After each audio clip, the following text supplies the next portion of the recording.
తుపాకీ single round. ఒక్క round miss అయినా ఆ శంకర్ గారి చేతిలో మనం అయిపోతాం రా శివ. కిరాయి డబ్బుల కోసం కాల్చేవాడు గురికి, కడుపు మండి కాల్చేవాడు గురికి చాలా తేడా ఉంటుందిరా రాజేష్. ఫైరింగే తప్ప మిస్ ఫైరింగ్ అస్సలు ఉండదురా. శివ మీ పెద్దతను వస్తుందిరా. రే అది లోపల పెట్టు. ఎలా ఉన్నావు? చాలా కాలమైంది నిన్ను చూసి. కొంచెం పర్సనల్గా మాట్లాడుకోవాలి. సారీ జయకృష్ణ, మీ అన్న పోయినప్పుడు హైకోర్టులో పనుండి హైదరాబాద్లోనే ఉండిపోయాను. అందుకే క్రిమేషన్కి రాలేకపోయాను. మరి ఇప్పుడు ఎందుకు వచ్చారు? ఇటు మీకు అటు శంకర్కి అందరికీ బాగా కావలసిన వాడిని కనుక మీతో ఉన్న చనువుతో నీకో విషయం చెప్పి పెడదామని వచ్చాను. ఏంటా విషయం? విషయం అంటే పెద్ద విషయమేమి కాదనుకో. సరే, ఇవన్నీ ఎందుకు, డైరెక్ట్గా పాయింట్కి వస్తాను. నీ తమ్ముడు శివకృష్ణ శంకర్కి కౌంటర్ అయ్యాలని చూస్తున్నట్ట. ఇప్పుడు బెజవాడలో మీరు అనుకుంటున్నట్టుగా అతను చిన్నవాడేం కాదు. చాలామంది పెద్దవాళ్ళు అతని వెనకాలన్నారు. చూడు జయకృష్ణ, మీ అన్న పోవడంతో శంకర్కు మీకు మధ్య ఉన్న గొడవలన్నీ దాదాపు అయిపోయినట్టే. మళ్ళీ ఈ టైంలో స్కెచ్లు కౌంటర్లు అంటూ పిచ్చి పిచ్చి ప్లాన్లన్నీ వేసి అతన్ని రెచ్చగొట్టి శివని ప్రాణాల మీదకి తెచ్చుకోవద్దని చెప్పు. ఇప్పుడు ఈ ఫ్యామిలీకి నువ్వే పెద్దవాడివి. అతనికి నువ్వే నచ్చ చెప్పు. రేపు ఎటుపోయి ఎటొచ్చినా శివ అందరికీ దూరం అయిపోతాడు. బాగా చదువుకున్నవాడు, తనకి ఎంతకన్నా చెప్పాల్సిన అవసరం లేదనుకుంటా. కొంతకాలం ఈ గొడవలన్నీ మర్చిపోయి కామ్గా ఉండమను. శంకర్ శివ జోలికి రాకుండా నేను చూసుకుంటా. శివని జాగ్రత్తగా ఉండమను.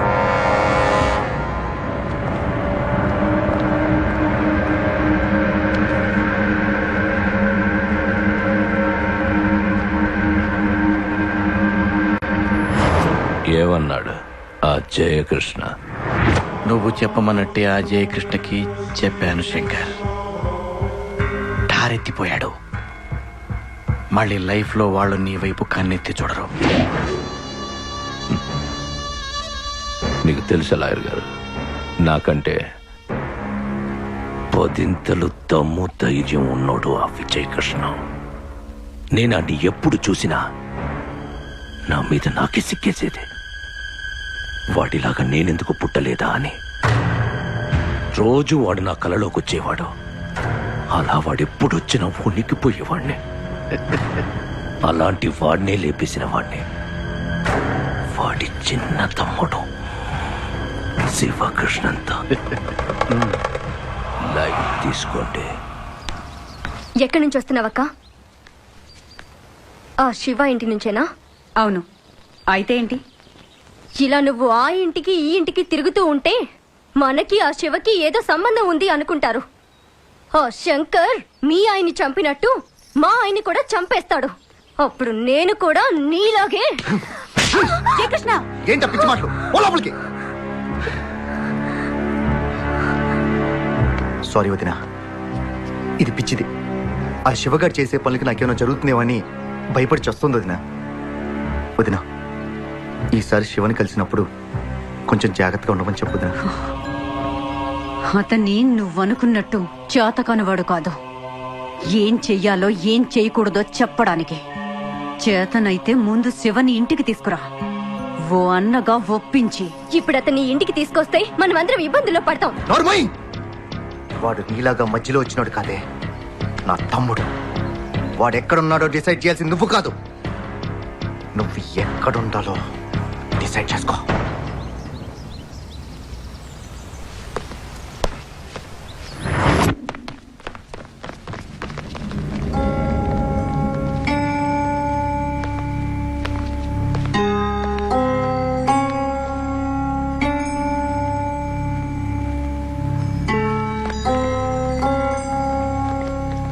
ఆ రోజు నువ్వు ఎందుకలా మాట్లాడే అర్థం చేసుకోగలను. అవన్నీ మర్చిపోదాం. కానీ ప్రజెంట్ సిచ్యువేషన్లో నువ్వు ఇక్కడ ఒంటరిగా ఉండకూడదు. అన్నయ్య, నేను ఇక్కడ ఉంటే నా ఒక్కడికే డేంజర్. నేను అక్కడికి వస్తే మీ అందరికీ డేంజర్. అది నాకు ఇష్టం లేదు. డేంజర్ మన ఫ్యామిలీ కొత్త ఏం కాదురా. విజయన్న కత్తి పట్టిన మొదటి రోజే అది మన ఫ్యామిలీ మెంబర్ అయిపోయింది. అన్నయ్య మీద ఏమాత్రం గౌరవం ఉన్నా వెంటనే అతరా.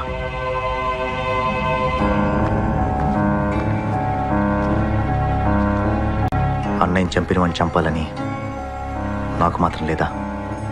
వాళ్ళు నిన్నేమన్నా చేస్తారేమో నేను వెనక్కి తగ్గానే తప్ప భయపడి కాదు. అన్నయ్య ఏ గొడవలకైతే నేను దూరంగా ఉంచాలనుకున్నాడో నువ్వు వాటికే సిద్ధపడ్డాక శివ నువ్వేం చెయ్యాలనుకుంటే చెయ్యి. నీ వెనక మేము అందరం ఉన్నాం. చచ్చినా బతికినా కలిసే చేద్దాం.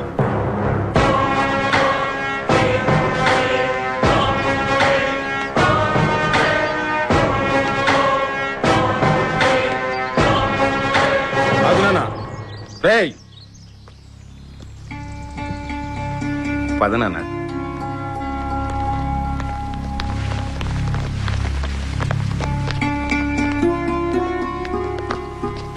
తీసుకొచ్చాను వదినా. ఏం చెయ్యాలన్నా ఇక్కడే ఉండి చేయి శివ. సరే వదినా.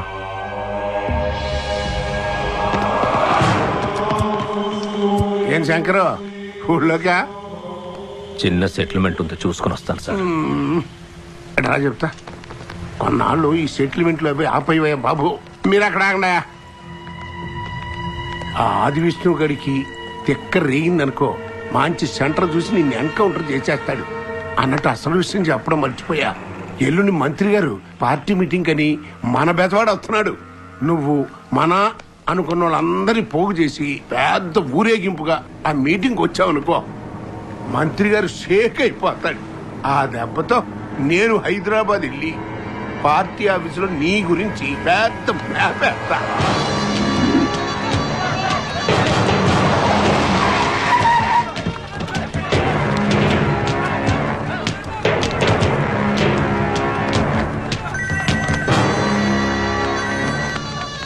రమణ గారు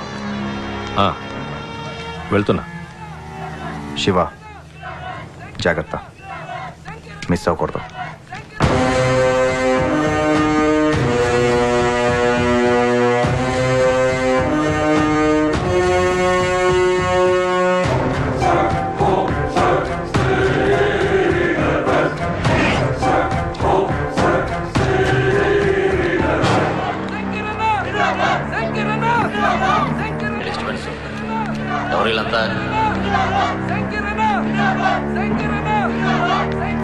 నమస్తే మంత్రి గారు. రమణ గారు పంపించారు మిమ్మల్ని కలవమని, అందుకే వచ్చా. బాగుందయ్యా, చాలా బాగుంది. రావణ్ చెప్పాడు. ఫాలోయింగ్ కూడా బాగానే ఉన్నట్టుంది. ఓసారి హైదరాబాద్ పార్టీ ఆఫీసురా, తీరిగ్గా కూర్చుని మాట్లాడుకుందాం.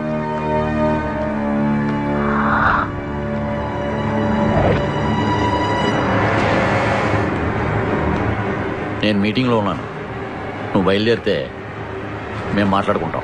ప్లీజ్.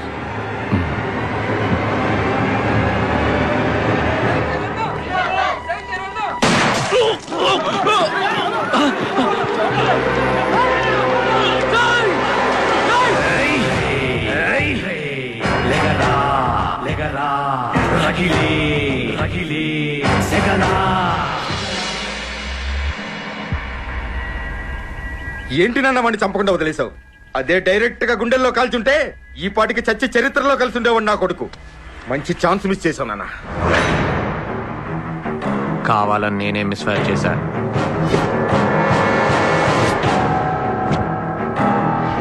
ఎందుకు నాన్న? ఇప్పటి వరకు ఏ ఊరు జనాన్ని వాడు భయపెట్టించి పరిగెత్తించాడో అదే ఊరి జనం ముందు వాడు చావు భయంతో పరిగెత్తేలా చేశాడు. ఈ అటాక్తో వాడిలో చావు భయం మొదలైంది. ఈ ఊర్లో వాడి రక్తం కళ్ళ చూసేవాడు ఉన్నాడని ఈ పాటికి వాడికి అర్థమై ఉంటుంది. ఈ బెజవాడలో వాడంటే పడని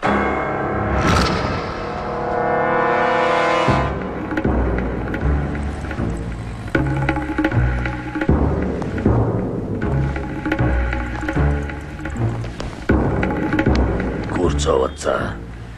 కూర్చోండి.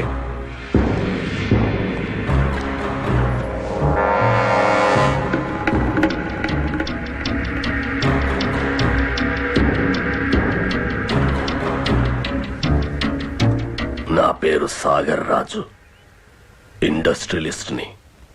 నిన్ను కలవాలనొచ్చాను బాబు. నాతో నీకేం పని? నీతో నేను ఒంటరిగా మాట్లాడాలి బాబు. ఒంటరిగానే ఉన్నా, మాట్లాడు.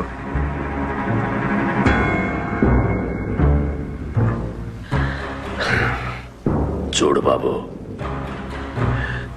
ఈ బెజవాడకి సరిగ్గా నీ అంత వయసున్నప్పుడు, నీ వయసులో నేనున్నప్పుడు దేశం కాని దేశం వెళ్ళి రోడ్లు ఊడ్చి కార్లు కడిగి పైసా పైసా కూడబెట్టి తిరిగొచ్చి ఈ బెజవాడలో ఇండస్ట్రీస్ ని స్థాపించాను. డబ్బు సంపాదించాలన్న ఆశతో మాత్రం కాదు, ఈ బెజవాడ మీద నాకున్న పిచ్చి ప్రేమతో. కానీ ఈ బెజవాడ శంకర్ గాడి చేతిలో ఉన్నదని తెలిసాక తట్టుకోలేకపోయాను. చిన్నవాడివైనా ఒక్కడివి, నువ్వు ఒక్కడివే వాడిని ఒంటరిగా ఎదుర్కొన్నావని తెలిసిన తర్వాత నీకు సహాయం చేయాలని వచ్చాను. అడుగు బాబు, ఆ శంకర్ గాడిని లేపేయడానికి నీకు ఏం కావాలో అడుగు. నాకున్న అంగబలం, అర్థబలం, ఆర్థిక బలం నువ్వు అడిగిన మరుక్షణం నీ ముందుంటాయి. ఆ శంకర్ గాడిని లేపేస్తే బెజవాడ మనదవుతుంది. ఏంటే? ఆ శంకర్ గాడిని లేపేస్తే బెజవాడ మనదవుతుంది బాబు. శంకర్ గాడికి నాకు ఉన్న గొడవ నా పర్సనల్ గొడవ. అది నాకున్న దమ్ముని నమ్ముకుని పెట్టుకున్నాను తప్ప నీలాంటి వాడిచ్చే సొమ్ముని నమ్ముకుని కాదు.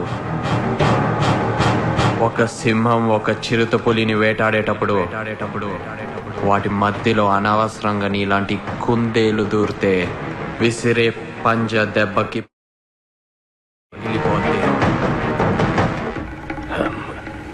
అది కాదు బాబు. నువ్వెవరో, ఎలాంటి వాడివో, నా దగ్గరికి ఎందుకు వచ్చావో నాకు బాగా తెలుసు. శివ, ఈ ఊళ్ళో మాలాంటి ముసలి వాళ్ళని కాదని మీ కుర్రాళ్ళు. ఇంకొక మాట నువ్వు నాతో మాట్లాడితే నా చేతిలో ఇప్పుడే ఇక్కడే గ్యారంటీగా చేస్తావు. పోరా.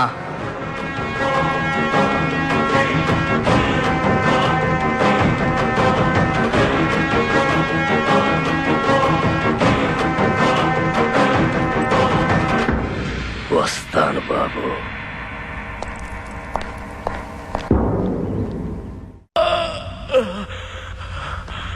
అన్నా, వాడెవడ కాదన్నా, జయకృష్ణ తమ్ముడు శివకృష్ణ అన్న. నన్ను కాల్చింది వాడు అని తెలిసిన తర్వాత కూడా వాడిని వదిలేసి వస్తావా? ఎందుకు లేపలేదు వాడిని? ఇప్పుడు వాడిని అటాక్ చేయడం చాలా కష్టం అన్నా. ఆ ఏరియా